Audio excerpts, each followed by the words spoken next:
Hey guys, it's Warren here, and today we're making Irish soda bread. And what's different about this? Well, it's made with Guinness.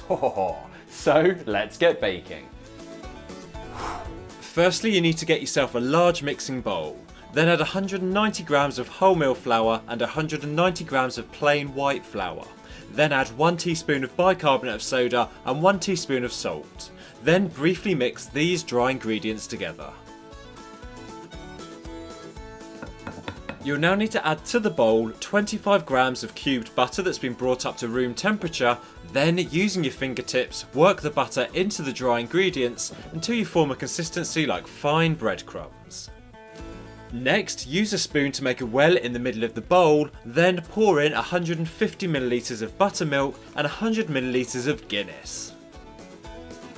Add 2 tablespoons of treacle, then use a wooden spoon to begin combining all these ingredients together.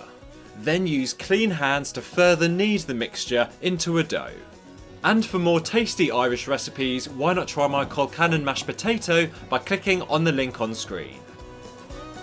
Now, when you've formed a ball of dough, place it onto a baking tray lined with some greaseproof or parchment paper, slice a cross on top, then brush all over with some more buttermilk. Sprinkle your soda bread with some porridge oats, then it's ready for the oven. So place into an oven that's been preheated to 180 degrees centigrade, which is 350 Fahrenheit, for between 30 and 35 minutes. After the cooking time, and when your soda bread has risen and it's nice and golden all over, remove it from the oven. Also check it's cooked all the way through by sticking a knife in and making sure it comes out clear. Leave to cool, then your Guinness soda bread is ready to serve and enjoy. Now, if you loved the look of this soda bread, remember to give this video a thumbs up, and you can check out that Colcannon recipe by clicking on the video on screen.